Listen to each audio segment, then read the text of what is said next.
Hi, everybody. Mitch Horowitz is back with us, a perennial favorite with our audience, both here and on Gaia. And we're going to keep progressing his story because he has spent his entire life looking at how we master the art of bringing our dreams and our desires to fruition without going down the New Age rabbit hole and oftentimes wandering off into even delusion. So this is a very I think a very grown-up conversation that we're continuing with his newest book, The Secrets of Self-Mastery. Mitch, it's great to have you back. Thank you. Great to see you again. You know what? This book, I because I have a history with you for several books now, I really like to take the parts and really progress that story forward. And one of the things you got into in this book, which we will do in just a little bit, is the notion of what our chief. We always look at what our greatest skills, our greatest desires. We look at that, but what our chief weaknesses are, because it's really the weakness that holds us back from what we're trying to get done. But it can also be the conveyance for our own personal evolution. So yes. It's a double-edged sword or a double-edged feather or whatever you want to call it, the quill. That's wonderfully put. Our weaknesses and our strengths are not only intimately related, but one could even say that they're the same in the sense that life is a polarity, as above, so below. It really could be argued that what I consider to be my greatest strength and what I consider to be my greatest weakness are, call it a polarity, call it a yin-yang, whatever you may, it's one whole. It's all part of one thing. And I've been working with that concept more and more in my own search over the past year.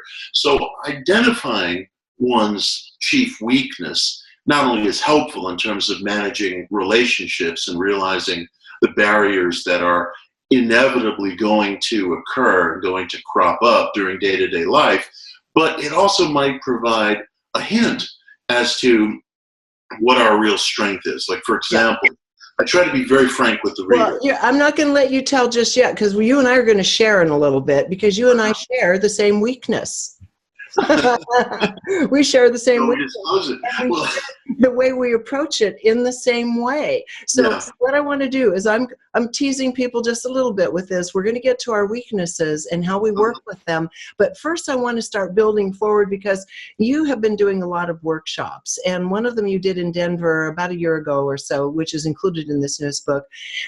You had some really insightful questions, deep questions from the attendees.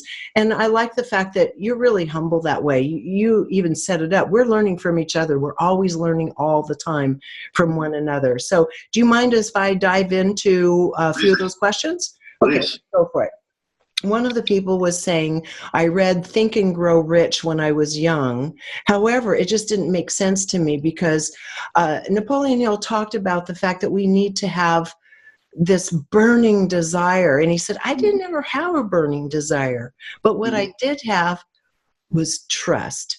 Tell us this story and the value of it, and then I'm going to chime in on it. Of course. I really appreciated the questions that came up in that workshop, because they were intelligently very, very challenging questions, and they go straight to the heart of what we're here for, what it is we wish to be doing with our lives. And this one gentleman raised the question of why. Why is it necessary to have a burning desire? Why is it so necessary to strive, to wish to attain?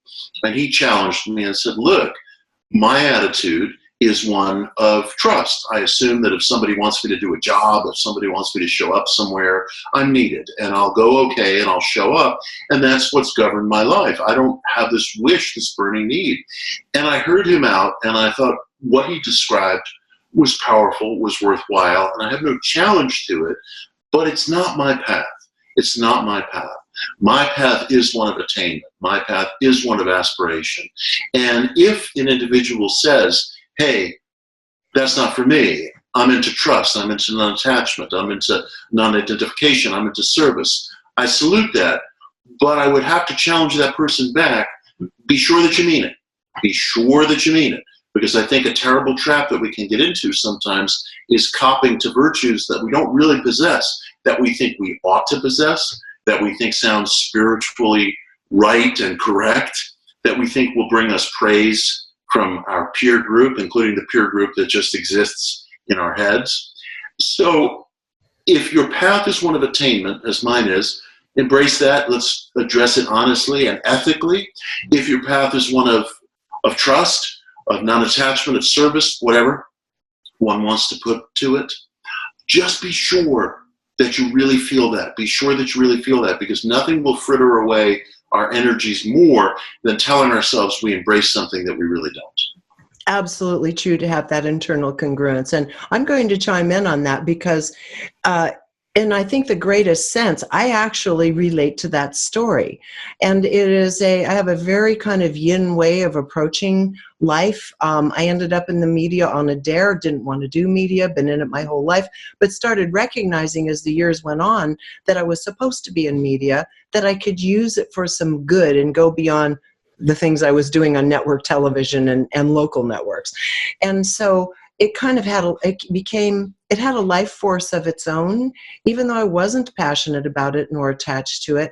But this subtle sense of having that trust that I'm doing what I need to be doing, and then listening to this subtle voice kind of inviting me forward. Geez, wouldn't it be nice to do a show on whatnot? It would come in almost like a gentle breeze and something that would make me feel good. I can't say I've ever had a burning desire for any of it, but I just kept feeling it, and it kept kind of having this little upward motion inside my being. And because I'm essentially not very ambitious and kind of lazy, and so it's only that little voice, that feeling, oh, this would be good, I think this would be useful, that kept me moving forward all these years in the media. I mean, does that make sense to you? Oh, it definitely makes your sense. way? I honor it. I have to confess, it's not my way. Yeah, I know.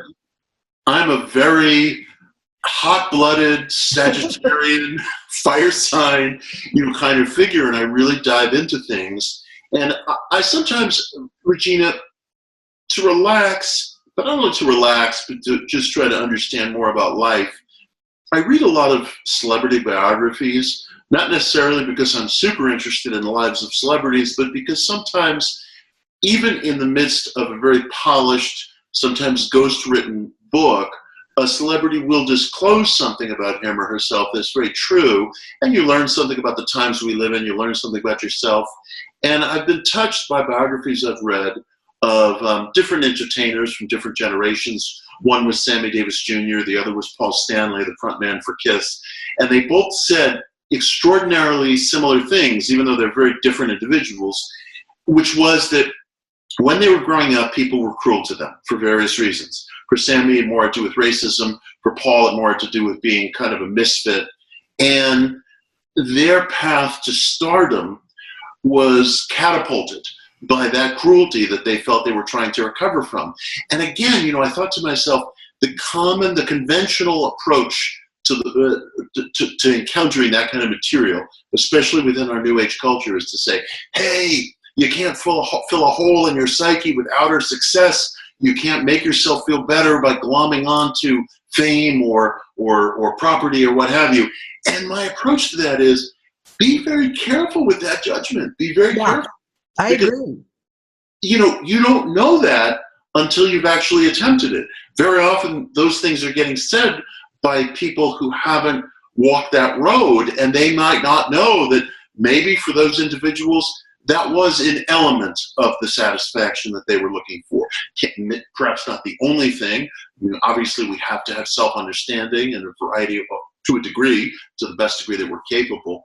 But I just want to tear the lid off of everything that I grew up assuming, even with respect to spiritual values, and say, how do I know that's true unless I've walked that road and researched it? Again, it comes back to this idea of everything being one. We call things attachment, we call things non-attachment, but what we're really looking for is self-expression.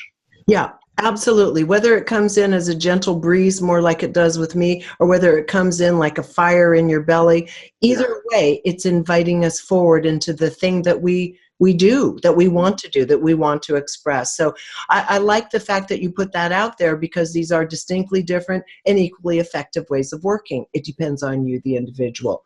Another one that came up was, it was a foreign person, I can't remember which country they were from, and saying, it's interesting, I noticed in America, everyone's striving for something. But is what they're striving for going to bring them what they want? Is it useful, or is it just striving because they're Americans and they want more of everything? That is such a wonderful point. I'm glad you picked up on the fact that that was someone from overseas. That was a man from England who brought up that point. And I often hear this with European audiences. People will say, you guys in America seem so painfully driven. You seem to not sleep. You seem to constantly work. And is that really a healthful way to live? Is that really an enriching way to live in the deepest sense? So this man from England brought the question of why? Why is it necessary to buy into these values that can seem like very conventionally American values, the striving and so on? And it's an interesting question because, first of all, it opens up onto so much. Obviously, there are other nations from which we could learn. Italy, France, England. There may be ways of life there that we Americans have something to learn from.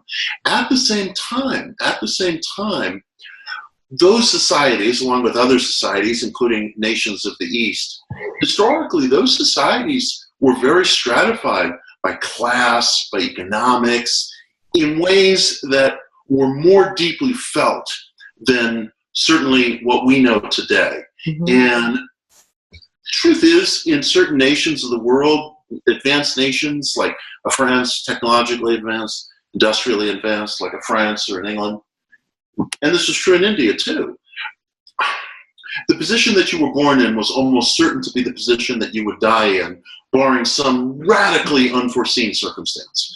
And so part of what I think is so attractive and so appealing about American society at its best is that it presents people with the possibility of mobility, authentic mobility. And sometimes the ideal falls short. There are other complexities and issues, but that principle seems to be there for people. It's certainly something that many people are moved by, whether you call it idealistic or whether you call it pragmatic. And I suppose, again, listening to this man, I'm listening to him as an American who's listening to an Englishman, but I'm also listening to him as a seeker who's connecting with another seeker. And again, I honor it, but I've walked both paths. I've felt in my life this polarity between just being, and between striving.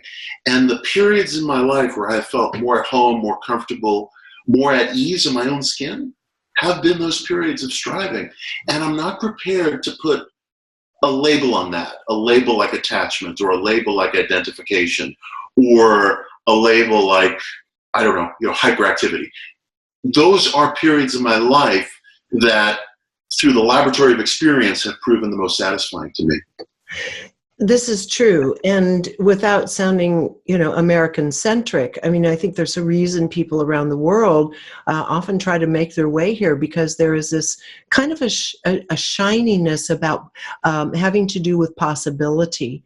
And as you say, in stratified societies, culturally stratified societies, this isn't as possible. And England itself has a very stratified culture, even today. And I'm a bit of an Anglophile and a Francophile. I love going to their countries, and I love the cultural components. But if I'm going to try to get something done, like doing this show, or try to bring something like to a huge corporation like Gaia, like Open Minds, I know that it's going to seed, the potential for seeding of that is going to happen more easily here because of that collective mindset of possibility.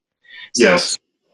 Yeah, I mean, it's not as though it can't be done elsewhere. I think there's just maybe a little more resistance to get the buy-in from the rest of the people around you that are needed in order to bring something large, to the fore. I think that's absolutely true, and that's one of the reasons why so much of the popular metaphysics that's read around the world today is emergent from America. It has come from other nations, it has come from other times and places, but if you look at the really, really massive books of self-help, Alcoholics Anonymous, Think and Grow Rich, How to Win Friends and Influence People, The Science of Getting Rich, almost always those books sprang forth from America and circulated around the world, it is part of the national ethos. It is indeed, and yet at the same time, we can learn a lesson or two from the Italians to honor, and the French and the English, particularly French and Italians, I've noticed, and even other people in the Arabic nations, which is take time for your friends, your family, have a cup of coffee or tea together, take hours to talk and to be with one another. That's what passes us by oftentimes. We tend to sacrifice our social interactions at the expense of expressing ourselves and getting where we want to go. So again, we can all learn from each other, an incredible balancing act. Now, another one of the people brought up something I just love. And one of the things you talk about is thy will be done, right? And I think the first one is thy will, my will. Okay, Yes. thy will, my will. Everyone has a different idea of what that means. This is the biggie. This is the one I always get in trouble for. But I have to be frank with my readers, and the only frankness I can offer is a microscope that I place my own search under, and I try to share what I experience in my search in hopes and in belief that it's never just exclusive to any one individual. What one person experiences is something that other people, sometimes very large numbers of people, experience. I came to feel that there was a self-contradiction built into a lot of our spiritual culture, both traditional and alternative, that deferred to this idea of thy will be done, which of course is immortalized in one of the great prayers of Christianity. And I came to feel that as a seeker, that principle was tearing me into, because as I was really honest with myself, I came to feel that I was praying, in effect, my will be done, while really hoping that my will was somehow in comportment with the will of a higher power or a greater power, and that somehow, if I could bring myself into alignment with this, I would get carried downstream in just the right way. And I came to feel there was something hypocritical about that. And I came to look at other religious traditions, both Judeo-Christian, Eastern, and Hermetic, and they also all have the principle that the individual is made in the image of the Creator. Again, the Hermetic principle is as above, so below. In Scripture, it says God made man in his own image. And there's lots of religious ideas that hold to the principle that we, the individual, are simply an image of some greater force, greater power that exists concentrically all around us. And if that's so, and if one takes that seriously, doesn't it stand to reason that the individual's desire to create is cause enough, is reason enough, is sacred enough? And I grew uncomfortable with this concept of thy will be done, because I thought it creates a kind of artificiality, if not hypocrisy, in a lot of our spiritual culture, where people have these desires, they have these wishes, and I honor them, I share them, I celebrate them, but they feel they have to process them in some way that almost distances themselves from them. I think it's possible to pursue ethics, reciprocity, a right sense of karma, without necessarily entering into that formula of thy will be done. I think one can say my will be done, but still feel compelled to act as an ethical being, to act with reciprocity towards other people, which again comes back to this idea of oneness, of wholeness. I agree with you on this one, Mitch. And, you know, even in my youth, I thought, wait a minute. And when I was very young, looking at it in a very naive way, thy will be done, I looked at it as though we're all waiting for another power to tell us what we're supposed to be and what we're supposed to do. And it never made sense to me that such an entity would even have the space on any cognitive level I could understand to be assigning assigning tasks or assigning life paths to billions of people, right? It just never made sense. So that's from a childlike point of view. But as an adult, and looking at it as a more mature adult, going with the Hermetic texts in particular, we're looking at the notion of higher mind. And as you say, this higher mind soul complex is already connected into the divine. And that aspect is constantly whispering through to us for ourselves to be able to express this unique, wonderful thing each one of us brings to this planet, to explore, to learn, to share, even sometimes to teach. I mean, we each have a purpose that's unique. That higher voice is always there whispering to us, connected with the divine. It is part of the divine, right? So that's my conviction. At this point in my search, that's very much my conviction. That's where I am today. 10 years from now, I might be in a different place, but that's where I've come to now. Yeah. Okay, we're on the same page there. Let's talk about weaknesses, because oftentimes in New Age texts, we don't get around to the weaknesses. And as you mentioned, oftentimes talk therapy is not going to override deeply held emotional traumas and responses to life. So let's talk about weakness. Yes. Weaknesses. That is one of the things I write in the book. I think that our culture is very infused with a therapeutic perspective and therapeutic language that suggests that if you can peel back the onion of your life and find some antecedent in youth, in early childhood, a trauma, a lack of attachment, a sense of abandonment, that identifying that root cause, so to speak, will help you figure out and determine your repeat behaviors.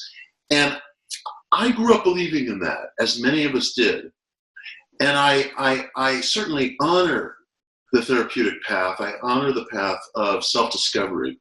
But I think we have vested too much faith in that core therapeutic idea that illuminating some root cause, some antecedent will be healing, will be cathartic. I don't know that that's true. I don't know that that's true. I have to say, years ago, I had a little hypnotherapy clinic, and to dig around into these subconscious motivations, these as you call them, chief weaknesses that we all possess. And this is hard work. It's not usually available to us on the level of being able to just consciously peel back and chat. It requires something much deeper in ourselves. And you have an interesting way of relating to it. Yes. What I came to feel is that one needs to pay attention to effects. And I came to observe that whatever the root cause, in effect, that I was projecting and propagating in my life over and over, and this is where I'm going to disclose my chief weakness, not to be morbidly self-disclosing, but because if I'm asking the reader to do it, why shouldn't I be willing to do it? And that is, I came to observe in myself a repeat pattern of paranoia, to put it plainly, to put it bluntly. Not the kind of paranoia that believes that people are engaged in plots against me or something of that nature, but the paranoia of a kind of an everyday nagging feeling that something is wrong if somebody doesn't return an email or a phone call or a text message or what have you. A very sort of self-centered, frankly, paranoia that I wasn't going to get the goodies, that I wanted. And I think probably that behavior, on my part, placed a burden on relationships and on other people that was unnecessary.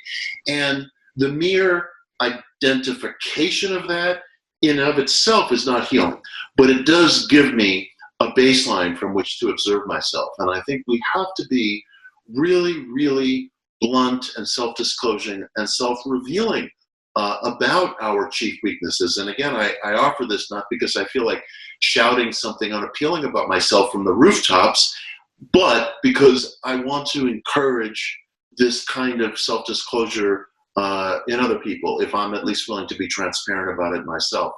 I believe that a lot of us enter the spiritual culture, spend decades of our lives within the spiritual culture, having experiences that might be powerful, but those experiences don't necessarily impact how I behave or how my neighbor behaves on Thursday afternoon at 2 p.m.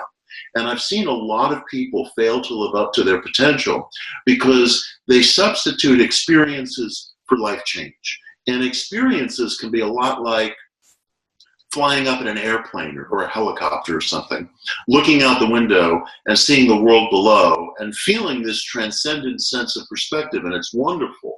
But then you land, you're the same person in the same place with the same habits, with the same, very often, with the same patterns of behavior.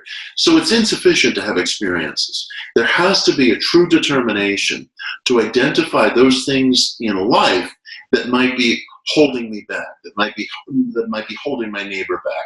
That's for him to identify.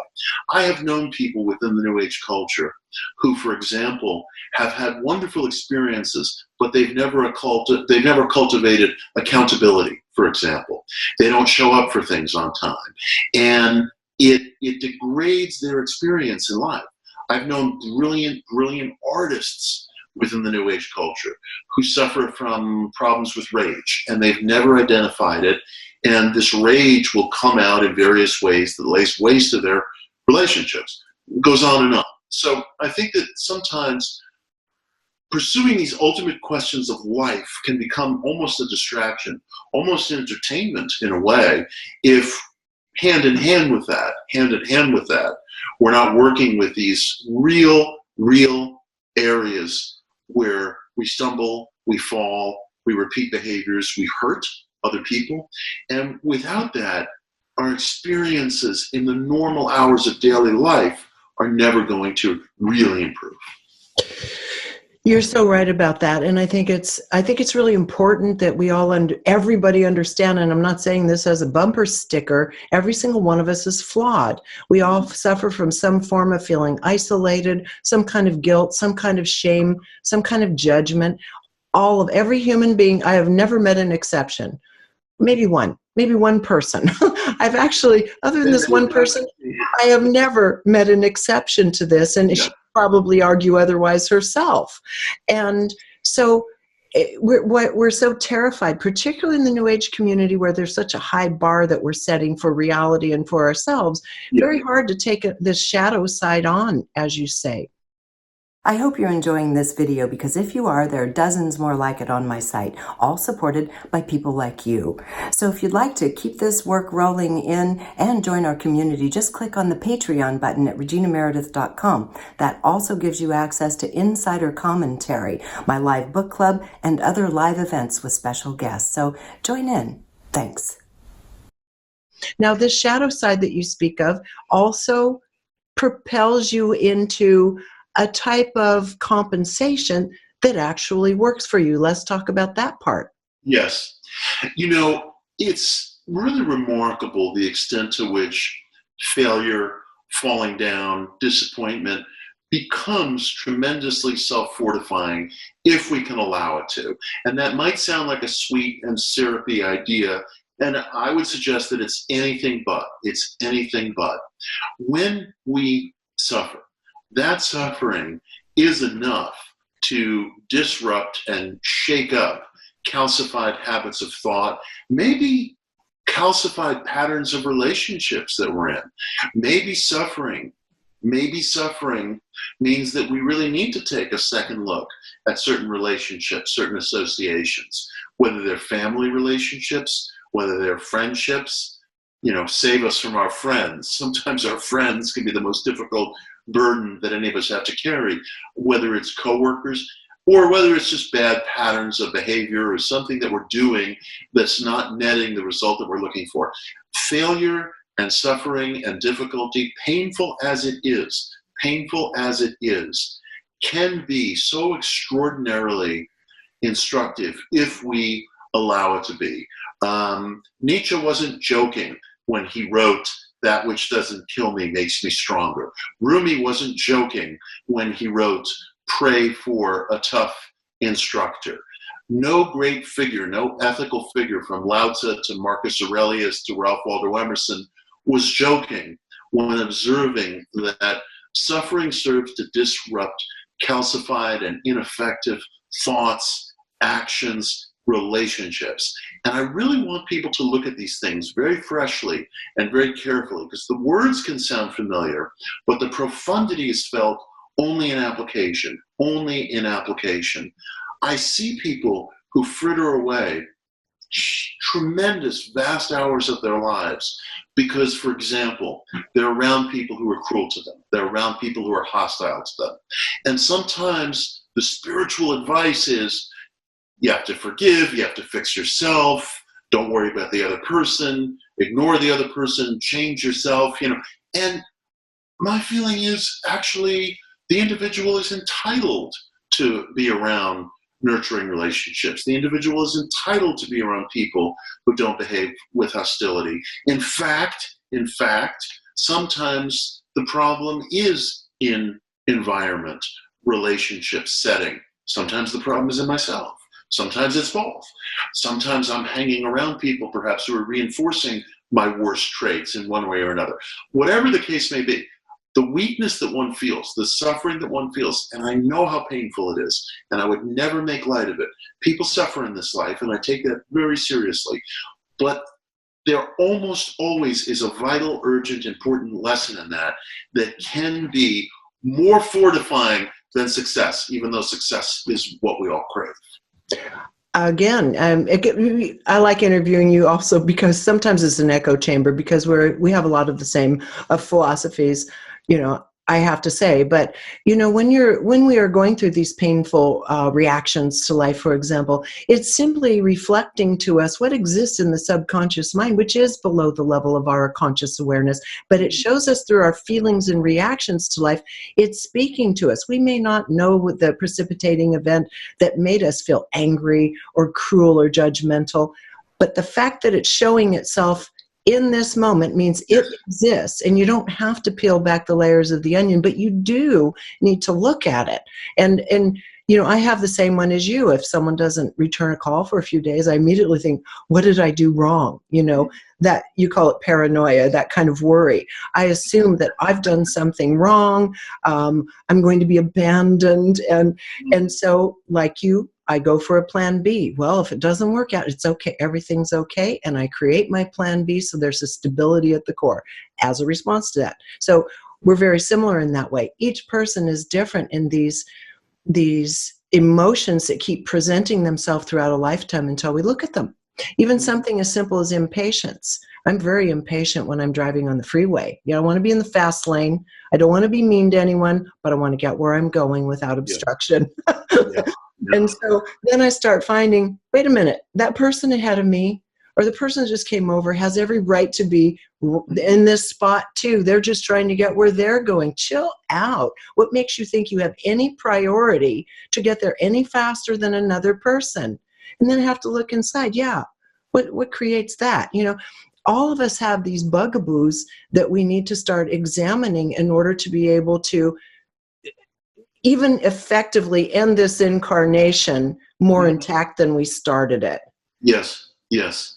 And, probably the truth is, Regina, all of us to some greater or lesser extent had attachment issues as kids. We're human beings. Yeah. We're flawed. It could even be that the parable of the expulsion from the Garden of Eden, if you see it in a psychological sense, could be a universal human parable that suggests we're all going to experience friction with the father or the mother. It is human nature. So to a greater or lesser extent, all but a very, very rare few of us probably had some sort of attachment issues as kids. And those attachment issues get reworked and reconfigured in adulthood, either as insecurity or hostility or what have you. We all have them. But the question is, how can we go at them in a way that deals with the effects, rather than getting kind of caught up in this morbid self-disclosure? So I wrote the book, partly because I really wanted to deal with effects that I hope can, if addressed, can drastically improve a person's quality of life. Okay, now we get into a fun part, a part that I really have great esteem for and respect for, and that is going back and starting to respect our earliest desires in life, the ones that the teenager, that the school system, that the parents and society throws away saying it might be frivolous or maybe, you're not going to make money at that path. Let's look at the value of remembering our very earliest desires.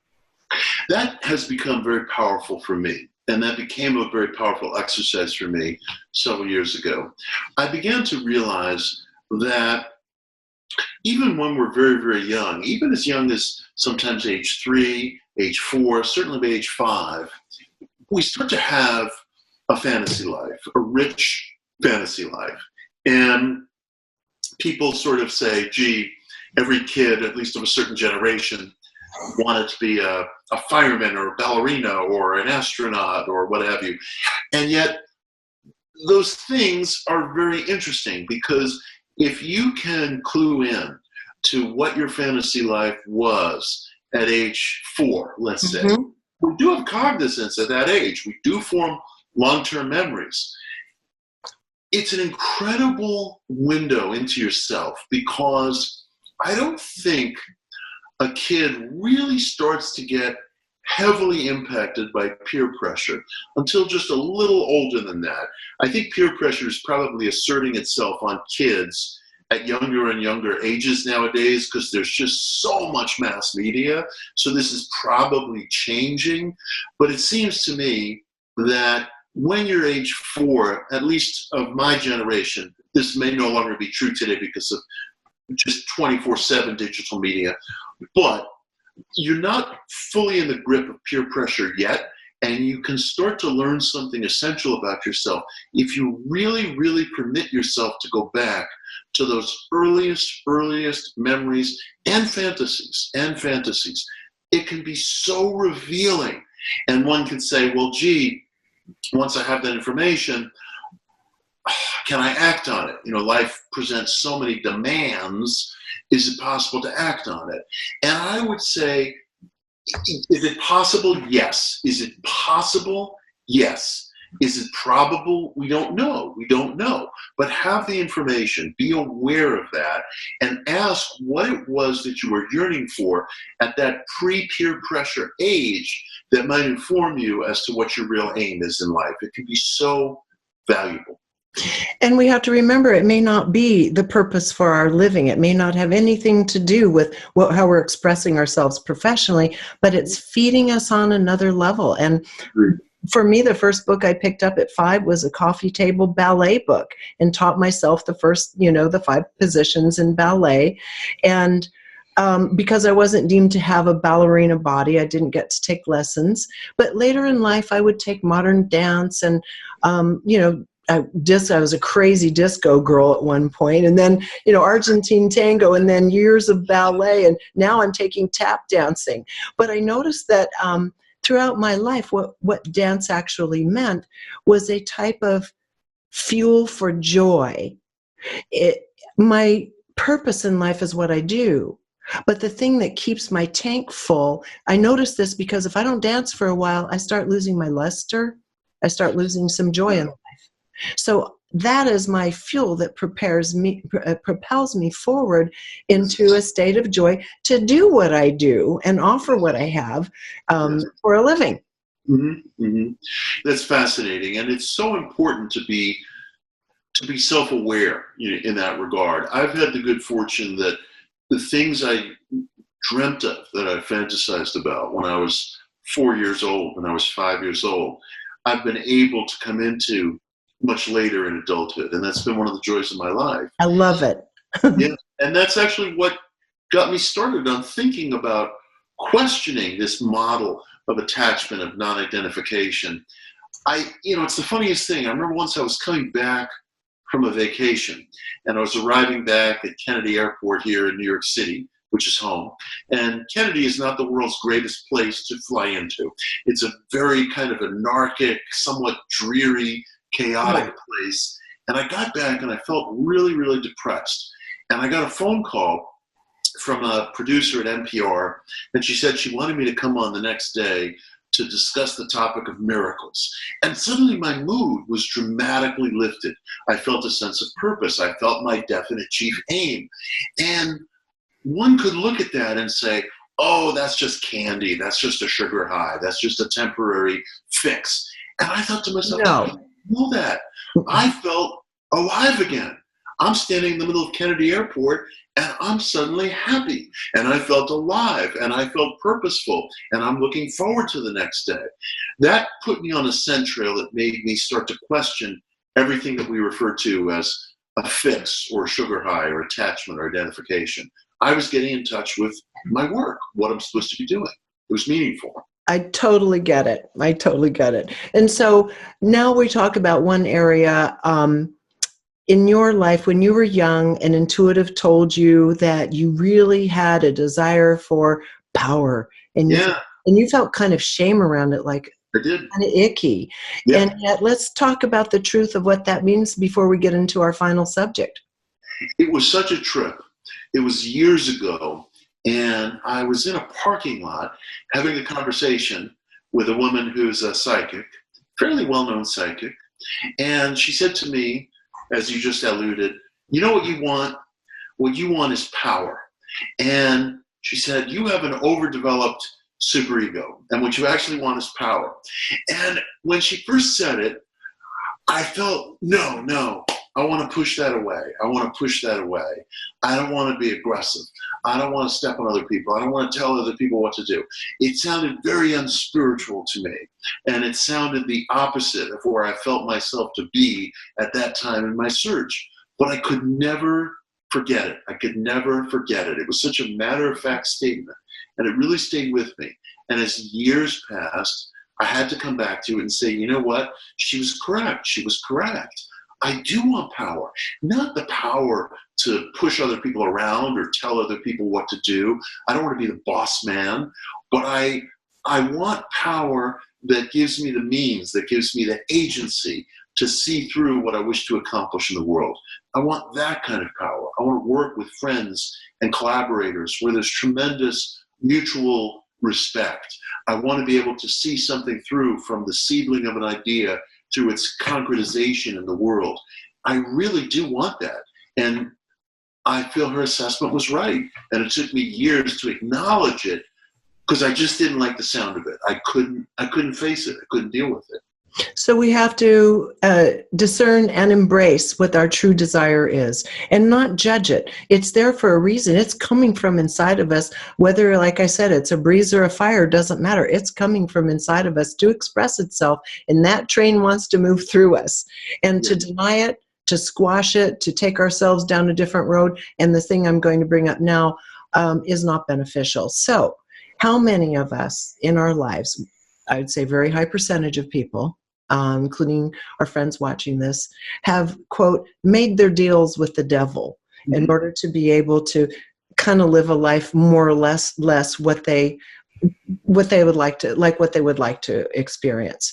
And now we're seeing it in a very large scale globally. We're seeing it in mass culturally. Well, you have to do your deals with the devil to get what you want, in the end. What is your feeling about doing deals with the devil for expediency's sake, or somehow to think we're going to get what we want? Well, it's an interesting question. I bring a different outlook to this vocabulary than people sometimes have. My concept of what we sometimes refer to as the satanic or the Luciferian has to do with a radical nonconformity and emancipation, a heroic rebelliousness. I feel that we've lost touch with some of the associations that our ancient ancestors had with the snake, the serpent, right, of liberation, knowledge, emancipation. I love the figure of Prometheus stealing fire from the gods, so to speak, and bringing it to earth so that humanity can go forth. I hear you. Let me just interject one thing while you go on this explanation. I'm not talking about that. I'm not talking about the human spirit of rebellion and creation. I'm talking about where we compromise ourselves. We compromise our ethics. Yes. We do the things that we know don't feel right to us. Yes. Ethics and honor and conformity, those are the things that I see as places where we risk it all.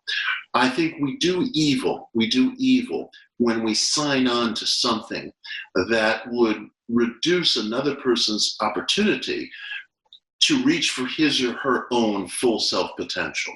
Anytime we degrade an individual or a community of individuals in such a way that it would disrupt their capacity for reaching for self-expression, we do evil.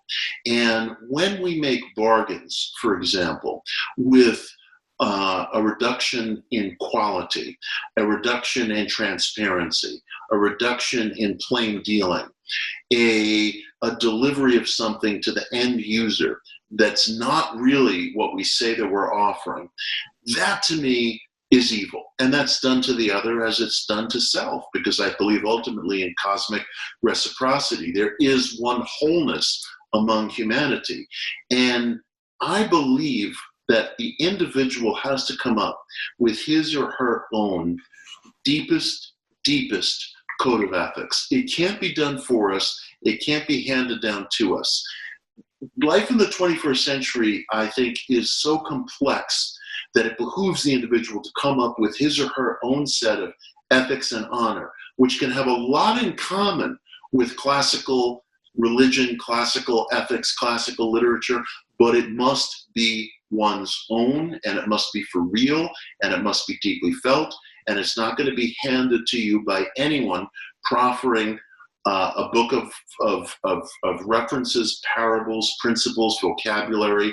That becomes a way of just complimenting oneself and seeing the problem as lying somewhere else, whereas the problem lies with me if I craft a code of honor and ethics and fail to live up to it, if I violate the reciprocity of another, if I do violence, not in terms of self-defense, but violence in terms of preventing another individual from aspiring to his or her own highest sense of self. That's where real vanity comes in. We have to be willing to examine our own behavior day to day and see how it succeeds or fails based on a real, authentic code of ethics. Not something that's been handed down to us, but something that we live by for failure or for success. Hear, hear. And the reason I brought it up is because so many people that I encounter now say, with kind of, circles around the eyes of fatigue, saying, I just don't know what to believe anymore. Well, that's intentional. We have a world out there that is really almost set up to deceive in a sense, mislead, deceive, and inform, but it's all jumbled together, and discernment is very difficult right now. And that's exactly what I believe is we have to turn to that essential code of ethics in ourselves to determine the correct answer for ourselves. I think you said it so beautifully. I have nothing more to say on that. Any final thoughts, Mitch, before we say goodbye? Just my deepest wish to all your listeners that they keep searching, that they keep verifying things for themselves, Think, study, look, search individually in community. Don't accept anything that anybody hands to you. Verify everything through the laboratory of experience. Couldn't agree more. As always, Mitch, thank you so much for taking the time to be with us today. And I wish you the best on the sales of your new book, because it's useful information I think people need to be exposed to. Again, the title of the book, Secrets of Self-Mastery. So until next time, thanks again, Mitch. Thank you. You can also go to Mitch's website at mitchhorowitz.com. Again, the name of the book, Secrets of Self-Mastery. He has a lot of other wonderful books there, some of which I've interviewed him on. Until next time, thank you for joining us here on reginameredith.com.